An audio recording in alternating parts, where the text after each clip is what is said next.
Inicialmente gostaria de agradecer a oportunidade de participar nesse importante portal de educação em ortopedia para os residentes do nosso meio e a oportunidade de representar a Santa Casa de São Paulo nessa apresentação. O objetivo dessa apresentação é discutir e apresentar alguns princípios de diagnóstico, tratamento, no que se refere às hérnias discais ou do disco intervertebral, na região cervical, torácica e lombar, para nível de residência médica. Hoje, a ressonância magnética, ela ilustra muito bem a história natural do processo degenerativo do disco intervertebral, que, na verdade, isso vai estar vinculado com a etiopatogenia da hérnia discal, tanto como cervical, dorsal e lombar. Essa ressonância magnética demonstra um estudo diagnóstico num paciente com ausência de alteração esquelética significativa. O que de relevância vale lembrar nesse exame é a hidratação, observe a hidratação do disco intervertebral na imagem empoderada em T2, que vai ser de relevância na discussão, a presença dos componentes da cauda equina na região lombar, que vai justificar alterações do nervo espinal na região lombosacra, o cone medular, que termina por volta da região T2-L1, e justifica a alteração de mielopatia acima desse nível anatômico.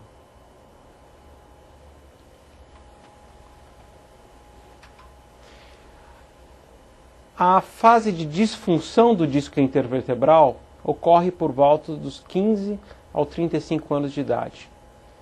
E esse estudo diagnóstico ilustra muito bem essa fase. Observe na seta a desidratação representado pelo disco preto na ressonância magnética lombar. Observe também lacerações circunferenciais que ocorrem na periferia do disco intervertebral, dando um alto sinal na região periférica do disco intervertebral. Isso corresponde à fase de disfunção, que ocorre nos pacientes mais jovens e pode ter associado um significado patológico e de sintomatologia de dor lombar nesses pacientes.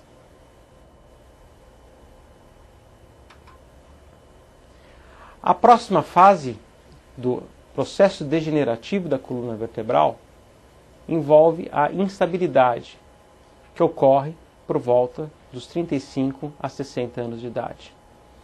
Vale lembrar que o prolapso do disco intervertebral, o que na literatura norte-americana se refere como uma hérnia de disco mole, ocorre na primeira fase, na fase da disfunção do disco intervertebral. Na fase da instabilidade, nós verificamos algumas alterações que estão enquadradas, que compreende listese entre vértebras adjacentes, em outras palavras, escorregamento entre as vértebras adjacentes, e existe um sinal radiológico descrito como sinal de Modic.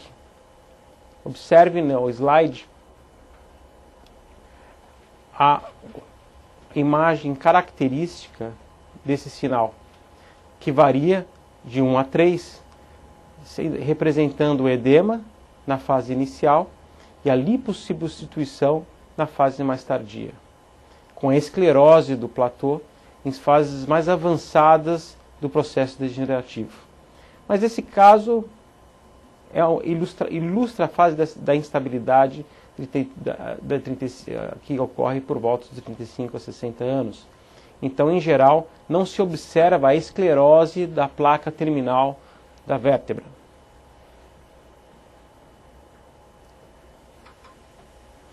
E, por fim, a fase da estabilização, que ocorre uma espondiloartrose.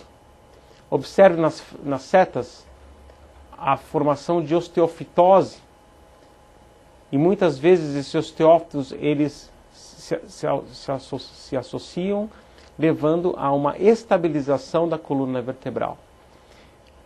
Esse exame mostra a região lombar, mas esse mesmo processo ocorre na região cervical e na região dorsal. Na região dorsal, ou da coluna torácica, ele é menos relevante, em virtude dos fatores estabilizadores naturais das articulações costos-transversárias.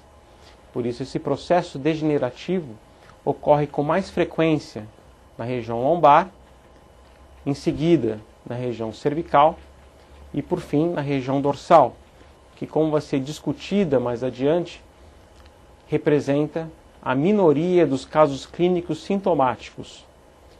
Na fase da estabilização, o que nós podemos também observar na imagem é o processo da anatomia patológica localizada levando ao estreitamento, com a hipertrofia do ligamento amarelo ou flavo, a protusão e muitas vezes hérnias discais associadas, apesar de serem mais raras nessa fase, e a esclerose, que seria o último sinal de Modic descrito pelos radiologistas.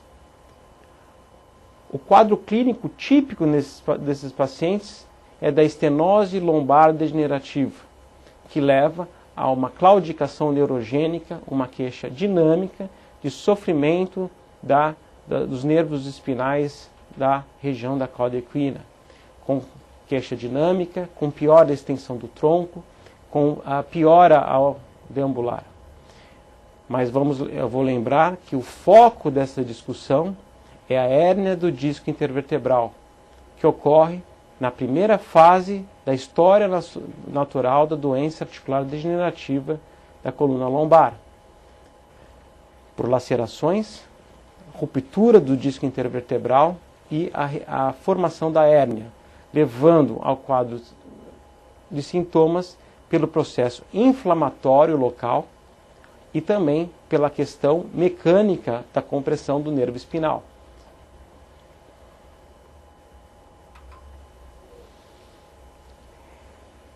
Esse estudo observacional é muito interessante. Ele comprova a história natural benigna da grande maioria dos pacientes.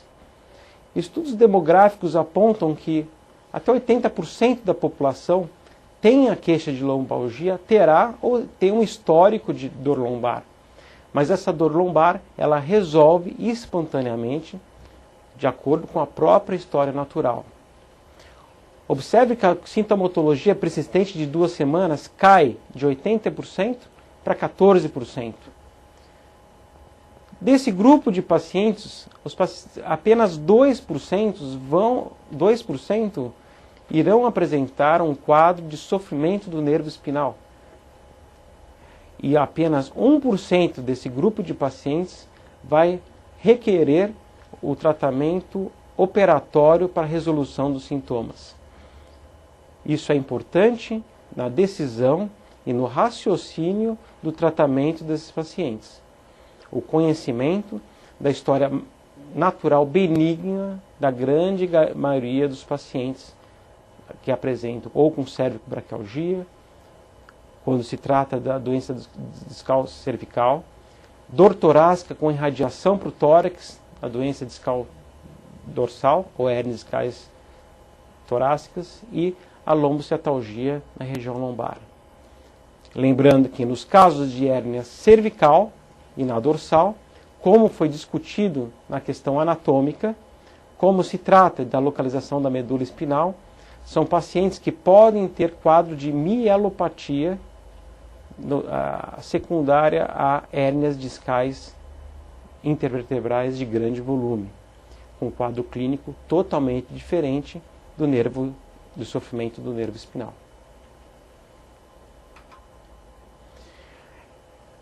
Essa foto ilustra muito bem a formação da hérnia discal. Observe o núcleo pulposo, o resquício da notocorda, e o ânulo fibroso, adjacente. Lembrando que foi discutido na questão da ressonância magnética, as fissuras e rupturas periféricas secundárias ao processo degenerativo pode levar conteúdo dessas estruturas para o interior do canal vertebral.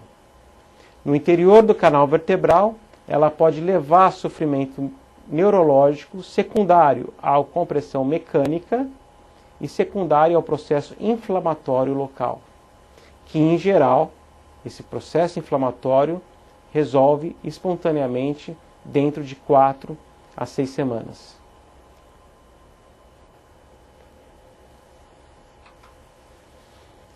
Como classificar as hérnias? As hérnias podem ser protusas, ou a pequena protusão do disco. Quando a projeção é maior do que a base, a grande maioria dos radiologistas já denominam como a hérnia, no caso, protusa. Se existe uma ruptura da periferia do disco intervertebral, você está diante de uma hérnia extrusa. E quando você tem soltura desses fragmentos para o interior do canal vertebral, você está diante de uma hérnia extrusa. Há uma outra imagem ilustrando a extrusão do núcleo pulposo. E a sintomatologia neurológica vai ser de acordo com o posicionamento da hérnia discal. Lembrar que, por peculiaridades anatômicas, a raiz que sai do forame na região lombar é sempre a raiz de cima. Por exemplo, hérnias muito laterais entre L4 e L5 vão levar ao comprometimento de L4. Na coluna cervical, por diferença de posicionamento anatômico dos nervos espinais, essa regra inverte. Lembrar que na região lombar, a grande maioria dos pacientes com quadros sintomáticos são secundários a hérnias posterolaterais. E as hérnias posterolaterais levam um sofrimento radicular da raiz de baixo. Mas isso não é regra, porque hérnias de grande volume pode levar ao sofrimento radicular da raiz de cima e das raízes distais. Por exemplo, uma grande hérnia L3, L4 pode levar a sofrimento radicular de L3, L4 e de todas as raízes abaixo desse nível neurológico. O que nós vamos discutir mais adiante da possibilidade da síndrome da cauda equina, que é uma causa absoluta de cirurgia na urgência.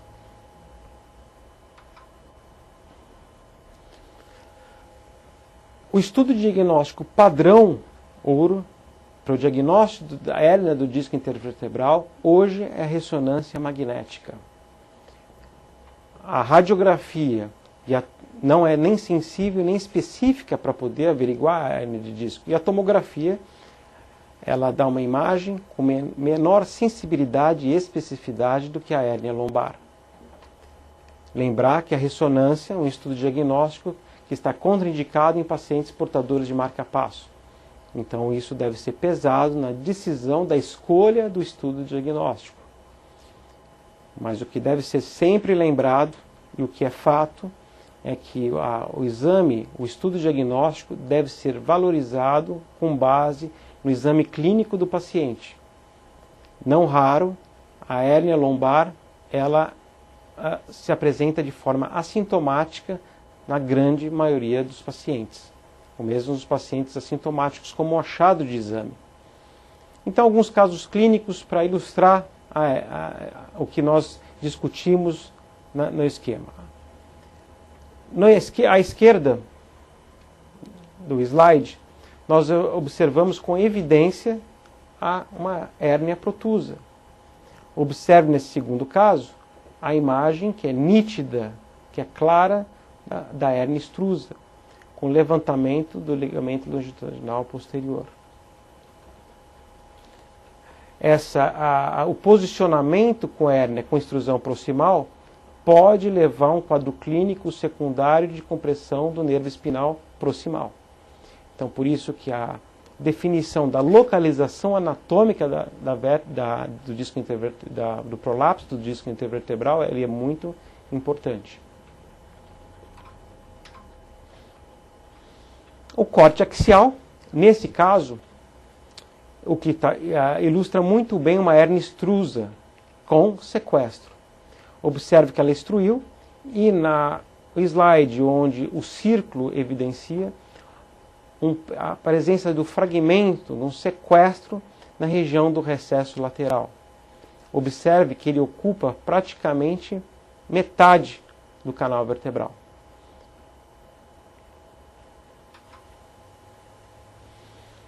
E quanto à localização da hérnia lombar? Observe nessa imagem que as hérnias posterolaterais, mais longe do forame, levam um comprometimento da raiz do nervo espinal distal. Por exemplo, nesse caso L5-S1, é evidente a compressão da raiz de baixo. Como, e repetindo, no foramen, nós verificamos que na região lombar é o nervo espinal do nível proximal, ao contrário na região cervical, onde o nervo espinal do foramen corresponde ao nível distal do comprometimento do nervo espinal e na semiologia. Já essa hérnia é uma hérnia maior, comprometimento central. Então, nesse caso, ela pode levar ao comprometimento de 2 nervos espinais, pela extensão, levando muitas vezes sinais de radiculopatia bilateral.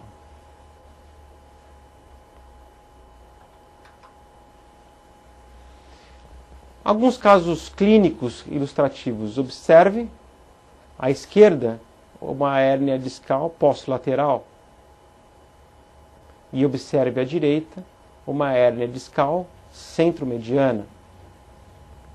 Um ponto relevante na prática clínica é que, em geral, as hérnias mais posterolaterais levam com mais frequência uma queixa de radiculopatia, ao contrário das hérnias centrais, porque podem deixar a região do foramen e próxima saída das raízes livres.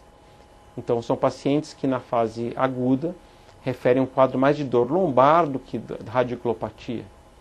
E por essa queixa de dor referida, muitas vezes os pacientes portadores de hérnias lombares laterais ou posterolaterais vêm com queixa de dor na perna. E isso realmente é um dado relevante na história clínica desses doentes. Observe essa imagem que representa o que basicamente ocorreu naquele exame inicial onde eu mostrei que ocorreu a extrusão proximal da hérnia.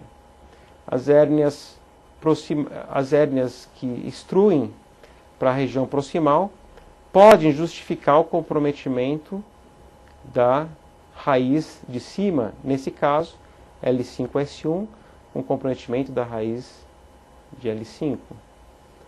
Também hérnias muito laterais ou foraminais também levam comprometimento da raiz superior.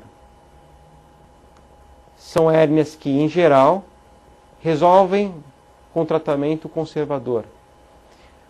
Mas, se for necessário, muitas vezes, abordagem cirúrgica, a estratégia cirúrgica geralmente é por via de acesso intertransversa, por facilidade técnica de abordagem dessas hérnias.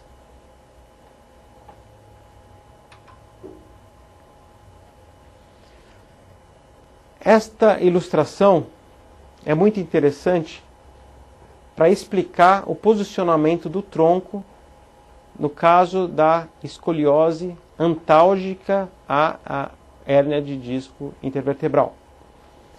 Observe o nervo espinal e o posicionamento lateral da hérnia em relação à raiz, levando à escoliose antálgica contralateral à hérnia. Já nos casos em que a hérnia se localiza na axila, a forma que o paciente encontra para alívio dos sintomas é com a descompensação do tronco do lado da hérnia. Esse é um aspecto semiológico que muitas vezes é discutido em questões para residência médica.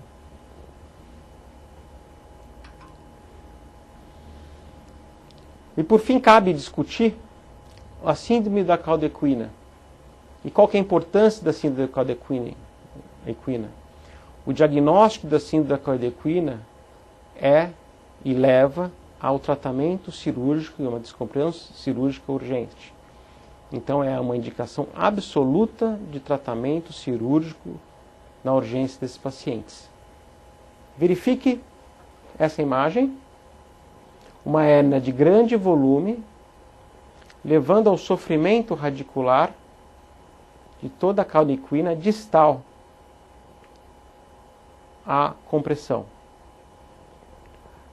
E hérnias muito grandes, inclusive, podem levar ao comprometimento, o que não está ilustrado, mas existe essa possibilidade, de queixa em relação ao nervo espinal proximal. O quadro clínico típico é anestesia em cela e perda de controle dos esfíncteres. Então essa é uma queixa do paciente que chama a atenção. A perda do controle dos esfíncteres são pacientes que muitas vezes podem ser sondados pela equipe da urgência.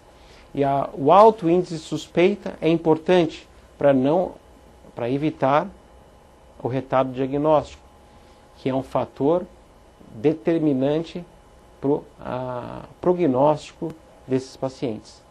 A descompressão cirúrgica tardia da síndrome da cauda equina leva a piores resultados funcionais e de recuperação neurológica na comparação dos pacientes operados na urgência.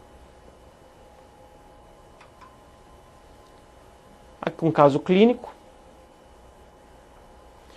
Observe entre L4 e L5 a grande hérnia ocupando o canal vertebral. Essa grande hérnia leva à queixa típica da anestesia em cela. Essa anestesia em cela geralmente vem com a queixa de parestesias ou disestesias na região perineal. Nós devemos prestar atenção que muitas vezes o quadro clínico não é muito florido na fase inicial. O paciente pode referir apenas uma disestesia, uma hipoestesia na região perineal. E com o diagnóstico, e com o estudo diagnóstico da ressonância, confirmando o estreitamento do canal vertebral na região da cauda equina de forma importante, como ilustrado nessa imagem, justifica o tratamento cirúrgico desse paciente.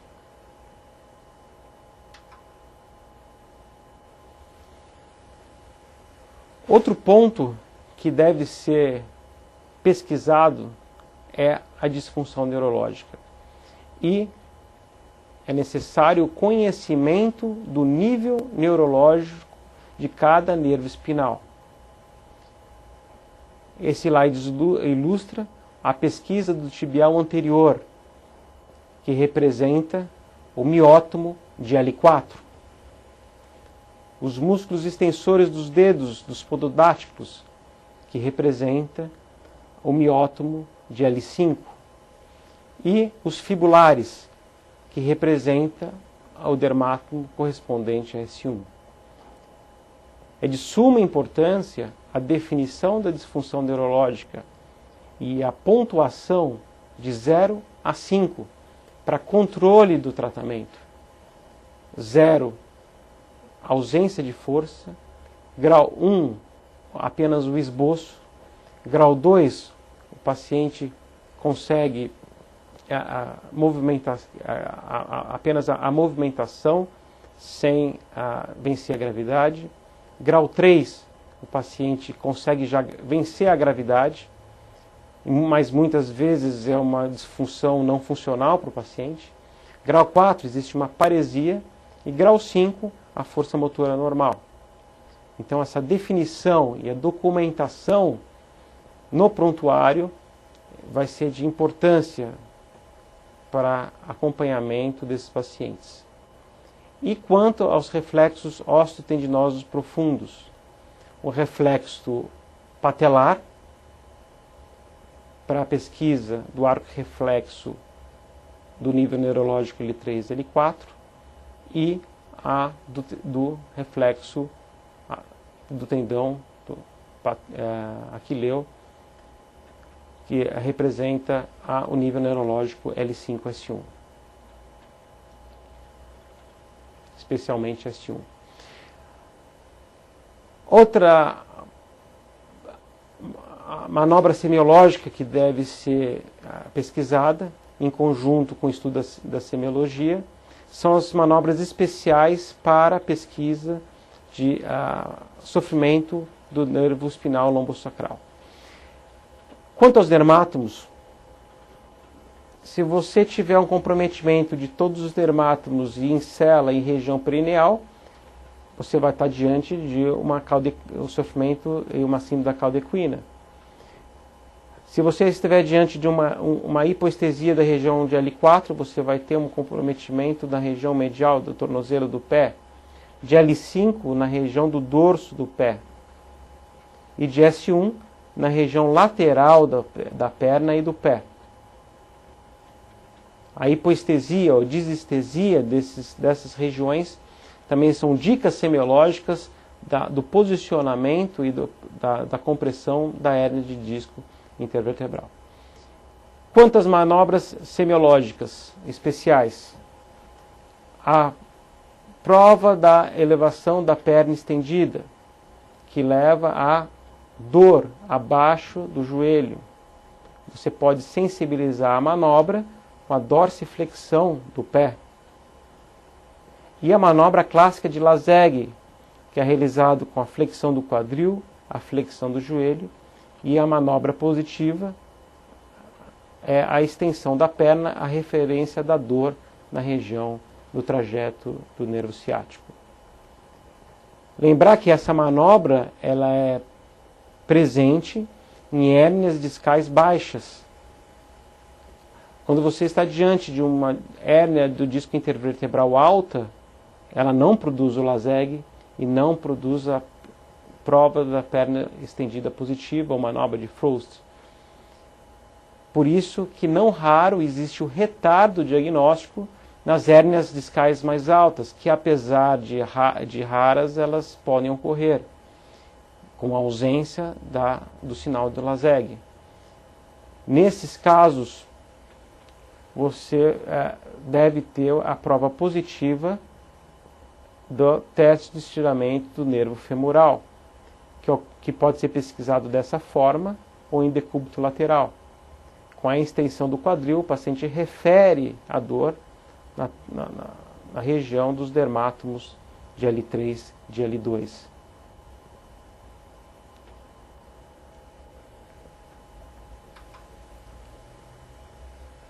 Ainda dentro do exame neurológico, o que deve ser memorizado é o nível neurológico de L5 corresponde à extensão do hálux motor e não tem um reflexo localizado. E como foi discutido, a sensibilidade na região do dorso do pé. O nível neurológico de S1, para frisar, representa o miótomo dos fibulares, o reflexo osteotendinoso do aquileu e a região de sensibilidade na região lateral de S1.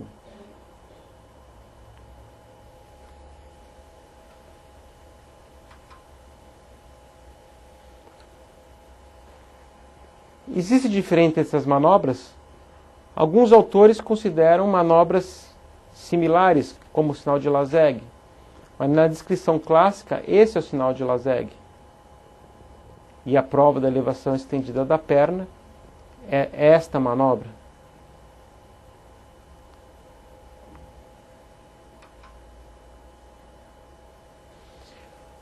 Um achado semiológico também que ocorre nos pacientes portadores de hérnias distais é a dor, a palpação do cavo poplíteo. E é interessante observar que alguns pacientes referem que existe a dor na região posterior do joelho. Então essa é uma forma de você documentar também a sensibilidade e da irritação do nervo ciático. E o tratamento conservador? Até quando e quando deve ser instituído? Como eu comentei, uma única indicação do tratamento cirúrgico na urgência desses pacientes é a síndrome da caldequina. Existem também as outras indicações, como o aparecimento ou uma piora neurológica súbita no paciente submetido ao tratamento conservador, que deve ser realizado por um período de 4 a 6 semanas, mediante o uso de analgésicos, sintomáticos, corticoides, fisioterapia analgésica e a observação periódica.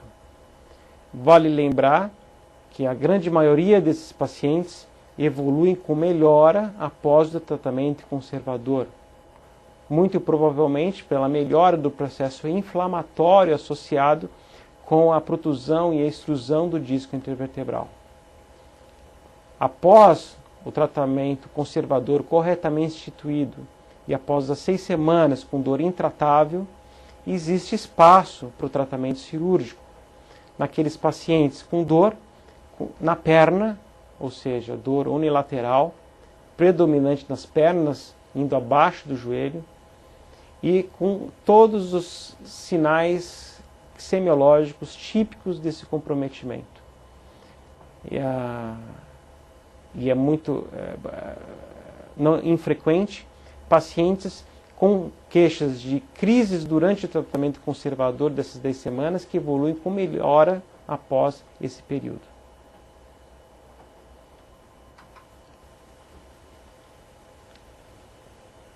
Para iniciar a discussão do tratamento operatório, vamos focalizar na região lombar, que são as hérnias mais frequentes. Basicamente, o princípio do tratamento desses pacientes é apenas a ressecção da hérnia, a ressecção do disco intervertebral, pelas diferentes técnicas.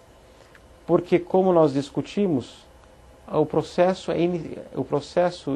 degenerativo da coluna lombar é da fase inicial da desidratação e da disfunção, onde a instabilidade não é um fator importante nesses doentes.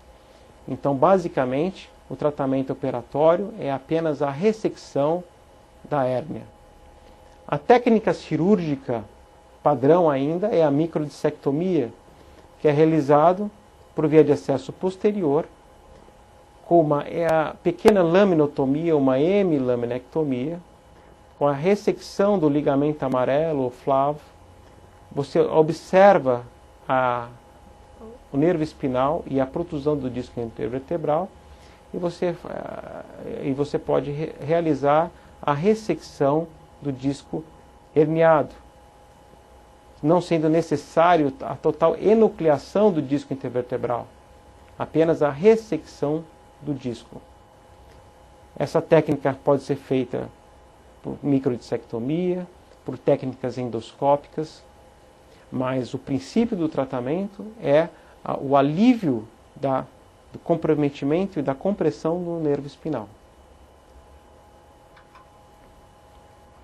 Esse vídeo ilustra a visão endoscópica e ela é muito didática para a região lombar. Observe a região da dissectomia, a dura mater e o nervo espinal. No caso, como foi feita uma pequena laminotomia, nós observamos o nervo espinal distal. No caso de L4 e L5, seria o nervo espinal de L5. E a ressecção da hérnia pelos instrumentos cirúrgicos, com a dissectomia e a ressecção da hérnia. A grande maioria dos cirurgiões indica algum tipo de magnificação, ou por intermédio de lupas cirúrgicas com aumento de até 2,5 vezes, ou microscópio. Mas a magnificação é um fator importante para melhor observar as estruturas anatômicas, como vasos epidurais e a região da dura mater, para uma ressecção satisfatória do disco intervertebral herniado. Essa foto mostra as duas técnicas principais que são utilizadas. À esquerda, a magnificação com uso de lupa e o headlight, que é a luz frontal, para a técnica da microdissectomia, que é a técnica padrão ainda no nosso meio, utilizado pela grande maioria dos cirurgiões, e a técnica por via de acesso endoscópica, à direita. Com vantagem teórica das técnicas menos invasivas, com uma menor incisão de pele, que muitas vezes se discute a relevância da menor cicatriz cirúrgica da técnica endoscópica na comparação da microdissectomia, porque não existe diferença hoje comprovada no resultado pós-operatório com base em critérios funcionais.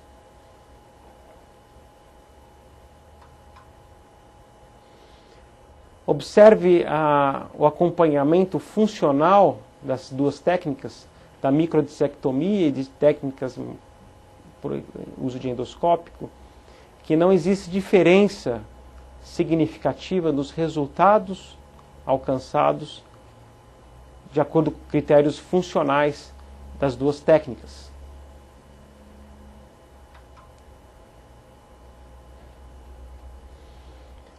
Uma forma de comparar esse tratamento é mediante análise estatística de todos os trabalhos que realizaram estudos comparando as duas técnicas, e que nós verificamos um grande número de trabalhos randomizados ou aleatórios que comprovam não existir diferença quando nós focamos desfechos funcionais centrados dos pacientes entre as diferentes técnicas, ou por via endoscópica ou por microdissectomia. Então são duas opções válidas para o tratamento cirúrgico desses pacientes. E abrir um parênteses para discutir a respeito da hérnia discal torácica. Como foi discutido no início da apresentação, por peculiaridades anatômicas, ela é muito rara. Você vê uma estatística de até 0,5%, e ela ocorre, em geral, entre a 10ª vértebra torácica e a 12ª vértebra torácica. E não raro ocorre um retardo diagnóstico, ou muitas vezes diagnósticos dentro do diagnóstico de diferencial que confundem o correto diagnóstico desses pacientes. Porque os sintomas são vagos, muitas vezes apresentam queixa de dor percordial, como pleurites intercostais, mas na verdade podem representar uma compressão radicular na região da coluna dorsal. Mas nós devemos lembrar que a região do cone medular termina na região tóraco-lombar, por volta de L1, em alguns pacientes até L2. Mas o fato é que a compressão, grandes hérnias de disco na região dorsal, pode levar a um quadro de mielopatia, que é um quadro sermológico totalmente diferente do paciente com sofrimento do nervo espinal lombar. Então o paciente, em vez de diminuição do reflexo, vai ter um aumento do reflexo, vai ter sinais de liberação piramidal, como clonus, Babinski, ou seja, uma síndrome compatível com uma mielopatia. Nas hérnias laterais ou postlaterais, o paciente pode ter um comprometimento do motoneuroma inferior ou do nervo espinal na região do foramen e da região dorsal. Mas lembrar que as síndromes medulares podem ocorrer tanto na hérnia de disco cervical como na hérnia de disco dorsal. Quanto aos estudos diagnósticos, a ressonância magnética, de forma similar ao estudo diagnóstico da região lombar, é o padrão de tratamento. Lembrar que existem casos em que está contraindicado o uso da ressonância. E aí você pode lançar a mão de testes que são pouco utilizados hoje em dia, como a mielotomografia, mas na verdade são estudos diagnósticos de exceção. Hoje, a ressonância magnética é um estudo pouco invasivo e que mostra com grande acurácia o posicionamento da hérnia para o tratamento. Um ponto fundamental, e que é muitas vezes explorado em testes, é a questão do tratamento cirúrgico quando ele é indicado, em especial nos casos dos pacientes portadores de mielopatia. Nos portadores de mielopatia, não existe espaço para o tratamento conservador, porque o prognóstico de recuperação do paciente com uma compressão medular submetido ao tratamento cirúrgico é maior do que o dos pacientes que são tratados ou conservadoramente ou que ocorre um retardo da descompressão cirúrgica. E como abordar a parte medular? A via de acesso preferencial, tanto nas hérnias de disco cervical como nas hérnias torácicas, é a abordagem anterior. Na região torácica, se for escolhida uma estratégia posterior, ela deve ser feita mediante o uso da costotransversectomia para evitar a manipulação da medula espinal. A manipulação da medula espinal mediante o uso de laminectomia, tanto na região cervical como na região dorsal, leva a resultados insatisfatórios e risco neurológico alto. Por isso, ela é contraindicada nesses tipos de pacientes, em especial da região dorsal. Então, a abordagem deve ser mediante via anterior, ou aberta, ou por vias toracoscópicas.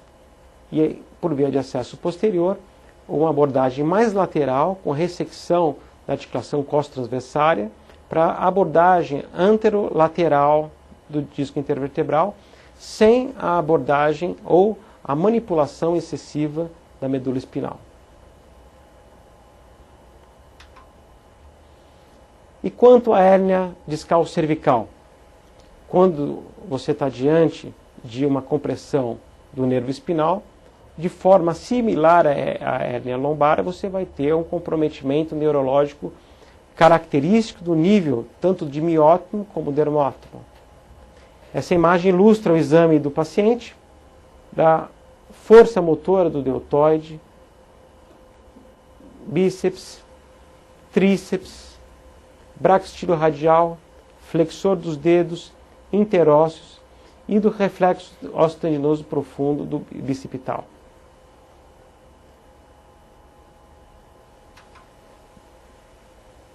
Quanto aos dermátomos, cumpre lembrar na região lateral do ombro e braço os dermátomos correspondentes a C4 e C5.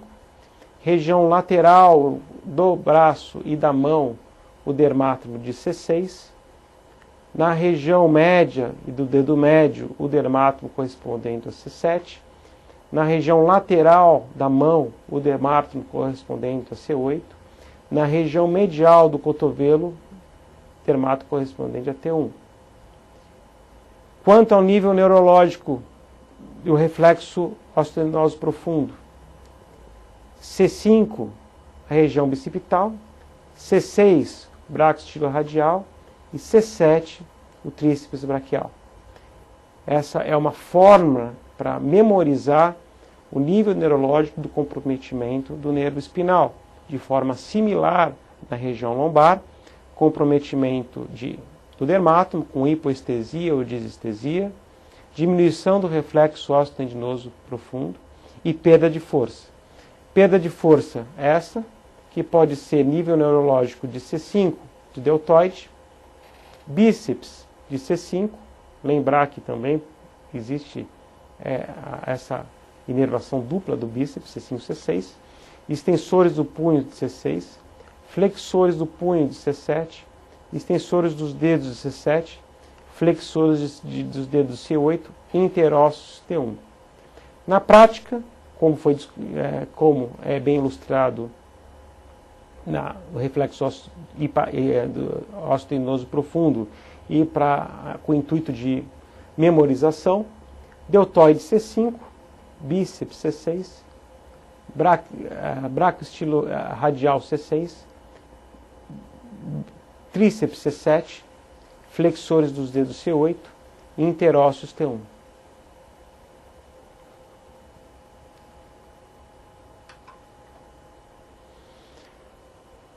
De forma similar à hernia lombar, nós observamos que os pacientes evoluem muito bem com tratamento conservador. Na verdade, os estudos demográficos indicam que o tratamento conservador da hérnia cervical evolui de forma mais satisfatória do que a hérnia lombar, com menor grupo de pacientes sendo submetidos a tratamento cirúrgico. Então, por isso, alguns autores recomendam a tentativa de tratamento conservador até 12 semanas. O tratamento operatório inclui a dissectomia, por preferência, de acordo com a grande maioria dos cirurgiões, por via de acesso anterior, para evitar a questão da manipulação da medula espinal por via de acesso e laminectomia posterior. E após a dissectomia anterior, a colocação de um espaçador para a realização da artrodese. E hoje existe a opção da colocação de uma artroplastia com a vantagem teórica de manter a movimentação no nível discal operado, com o intuito de diminuir a evolução da doença discal degenerativa do nível adjacente. Existe espaço para dissectomia posterior apenas para as hérnias muito laterais. Nas hérnias muito laterais, onde é possível tecnicamente abordagem por via de acesso posterior, mediante uma hemilaminotomia e a busca da hérnia lateral sem a excessiva manipulação da dura mater, existe espaço para dissectomia posterior, com a vantagem de não ser necessário de colocação de espaçador e de realização da fusão. Mas ela é indicada nesse grupo seleto de pacientes de hérnias laterais. A já dissectomia anterior, ela pode ser indicada tanto nas hérnias anteriores, via de preferência, por sinal, como nas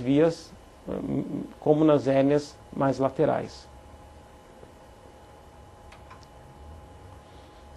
Essa fotografia ilustra ainda o padrão de tratamento desses pacientes com a ressecção do disco intervertebral para a descompressão ou da medula espinal ou do nervo espinal e a colocação do espaçador. Nesse caso foi colocado um enxerto autólogo de crista ilíaca do próprio paciente para a realização de fusão, para a realização da fusão intervertebral.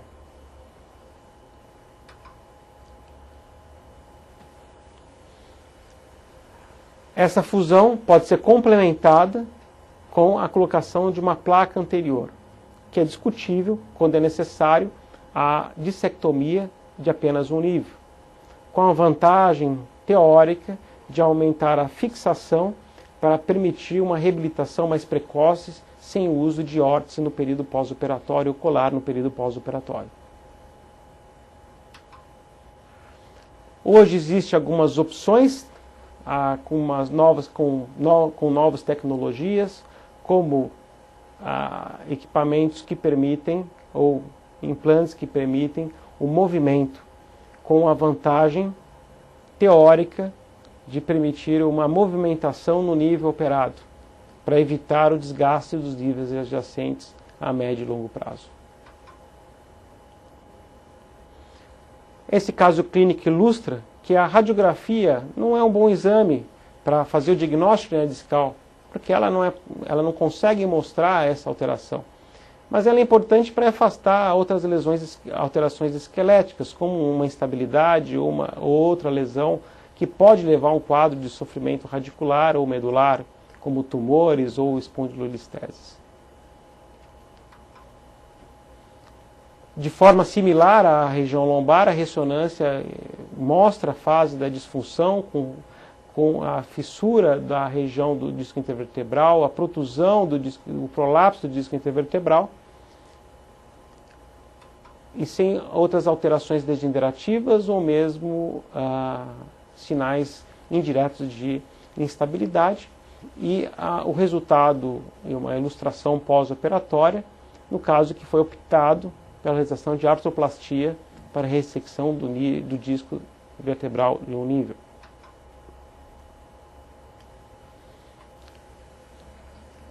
Eu separei um caso clínico para discutir a respeito do tema. É uma paciente do sexo feminino, 28 anos de idade, e ela apresentava uma queixa de lombociatalgia do lado esquerdo havia 8 dias. E ela referia a ciatalgia intensa esquerda, com incapacidade para as atividades de rotina.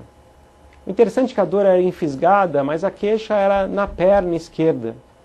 Piorava os movimentos do tronco, melhorava com o repouso e após o uso de anti-inflamatório não esteroidal. Relatava ainda a sensação de parestesias da região lateral do pé esquerdo. Já com essa história clínica e com conhecimento do nível neurológico em termos de miótomo e dermátomo, nós podemos já pensar a respeito do diagnóstico e da localização da hérnia discal. Ela já tinha história de lombalgia havia 7 meses, que indicava já talvez um início de transtorno degenerativo do disco intervertebral. Era tabagista e negava comorbidades. E negava outras queixas. No exame clínico, não existia nenhuma alteração digna de nota. Apenas a face de dor, uma dor muito intensa nesse período.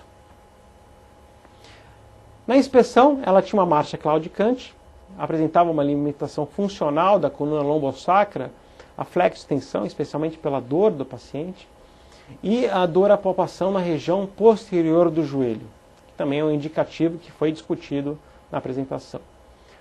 No neurológico, ela tinha uma hipoestesia na região lateral do pé esquerdo, ausência de déficit motor, ausência de paresia, então grau 5 de todos os grupos musculares, mas o reflexo osteotendinoso profundo do aquileu estava diminuído à esquerda.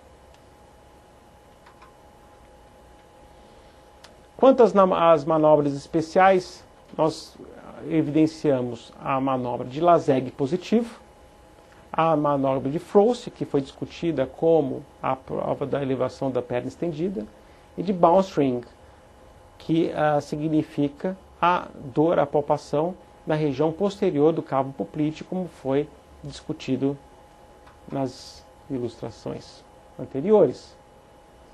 Então, dentro desse quadro clínico, dentro dessa situação clínica, primeiro, qual a sua hipótese diagnóstica e quais os exames subsidiários que você solicitaria?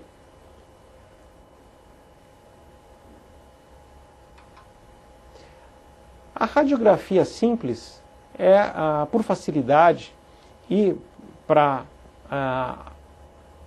afastar algum diagnóstico diferencial que possa estar levando a um comprometimento neurológico, ela foi solicitado na urgência. O que é importante verificar é que não existe alteração esquelética significativa na radiografia de frente. Na radiografia de perfil, não é evidenciado nenhum sinal de instabilidade evidente, como espondilolistese ou escorregamento entre vértebras adjacentes. Também ela é capaz de mostrar que não existe falha no arco vertebral posterior secundário a um processo de espondilolistese ou degenerativo ou lítico, ou alteração óssea secundária ao processo neoplásico ou infeccioso. Então, nesse intuito, a radiografia ainda é o exame inicial pedido nesses doentes. Mas quanto ao nível neurológico, a história lembra que é o nível neurológico correspondente à região lombosacral. Nesse sentido, e como foi discutido, a ressonância magnética é o estudo diagnóstico padrão para o diagnóstico desses pacientes. O que a ressonância magnética ilustra e confirma a nossa hipótese? Primeiro, o transtorno degenerativo discal, correspondente às fases inicial do envelhecimento da coluna vertebral, com discopatia, alteração do sinal do disco na imagem empoderada em T2, uma alteração com alto sinal na região periférica do disco intervertebral L4, L5, que é compatível também com essa fase, e, por fim, uma hérnia lombar com extrusão, que é muito evidente nesse corte sagital da ressonância magnética. O corte axial ilustra a protusão do disco com a extrusão do disco e o sequestro com um fragmento para o interior do canal vertebral, na região do recesso lateral. E qual que é a sua conduta? Existe indicação de cirurgia urgente? A indicação da cirurgia absoluta? O que realizar em termos de tratamento conservador? É importante lembrar que essa paciente não apresenta critérios absolutos para tratamento e abordagem cirúrgica nesse caso. É um quadro de dor, uma dor neuropática, mas sem comprometimento motor, sem comprometimento ou queixa esfincteriana que poderia levar a um diagnóstico sim da cauda equina. Então você pode lançar mão de opções conservadoras para alívio sintomático da dor. Essa paciente deve ser esclarecida que muito desse processo de dor neuropática é secundário ao processo inflamatório associado à hérnia discal extrusa. E de forma interessante, as hérnias discais extrusas são as hérnias que evoluem muitas vezes com resolução do quadro sintomático e com uma reabsorção a médio e longo prazo desse fragmento. Então o tratamento conservador pode ser instituído. Quanto tempo? É muito debatido esse tempo na literatura, mas de acordo com as diretrizes de tratamento que foram realizadas em conjunto com a Sociedade Brasileira de Ortopedia e Traumatologia, a Sociedade Brasileira de Neurocirurgia, a AMB e a Sociedade de Reumato, se o tratamento corretamente foi instituído por 6 semanas e o paciente tem uma dor intratável, existe a opção cirúrgica com base na discussão com o paciente das opções cirúrgicas do tratamento cirúrgico. O tratamento conservador deve ser instituído. É válido a fisioterapia analgésica, a acupuntura, analgésicos potentes, anti-inflamatórios e muitas vezes bloqueios paraespinais no intuito de alívio da dor na fase aguda, representada pela ciatalgia.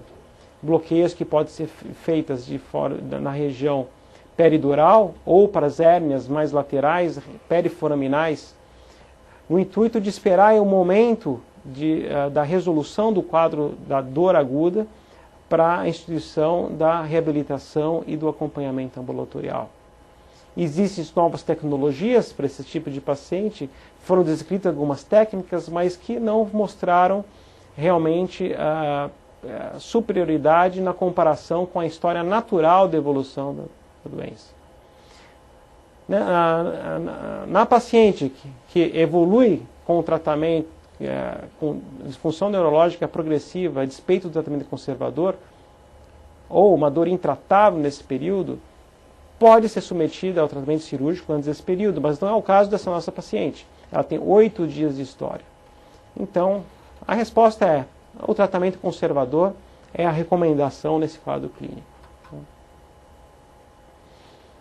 E foi o que foi optado. Observe nessa ressonância a evolução do paciente, que foi satisfatória com resolução da lombociatalgia. A paciente evoluiu bem após 4 semanas do tratamento conservador. E a paciente foi submetida a uma ressonância depois de 1 ano. Observe o que aconteceu. Olha, o volume da hérnia na fase aguda e a hérnia depois de 1 ano de acompanhamento ambulatorial. Uma redução significativa volumétrica, praticamente não se observa mais a hérnia, e com um laudo radiológico de apenas uma protusão discal e com canal livre. Houve uma reabsorção significativa do disco intervertebral.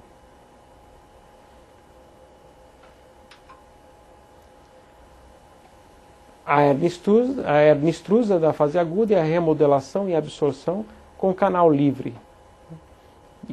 E a paciente assintomática do ponto de vista da radiculopatia. Então, o que aconteceu foi o resultado satisfatório do tratamento conservador, com a reabsorção da hérnia, ou pelo processo inflamatório, pela desidratação desse fragmento. Agora, dando sequência, eu vou responder algumas perguntas referentes ao tema. A primeira pergunta: quando operar o paciente com hérnia de disco? Acho que foi muito enfatizado que nós devemos operar o paciente com hérnia de disco nos pacientes portadores de síndrome da cauda equina, na urgência. A dica semiológica é a perda do controle dos esfíncteres e anestesia em cela. Nos pacientes submetidos ao tratamento conservador, com insucesso após 6 semanas, dor intratável ou documentação de piora neurológica progressiva, existe espaço para o tratamento conservador nesses pacientes. Outra pergunta: quando realizar a artrodese em pacientes com hérnia de disco lombar? A hérnia de disco cervical ocorre na fase inicial do processo degenerativo, que ocorre apenas a disfunção do disco intervertebral. Então, nos pacientes em que não se observa nenhum indício de instabilidade degenerativa, representada ou por lesão do arco vertebral posterior, por uma espondilostese isquêmica ou degenerativa, não existe indicação formal para a realização de artrodese ou fusão no tratamento cirúrgico desses pacientes, o que é muito bem descrita e discutida na diretriz de tratamento desses pacientes no nosso meio. A próxima questão: se existe espaço para tratamento conservador, ou seja, fisioterapia, no paciente com uma hérnia cervical e mielopatia.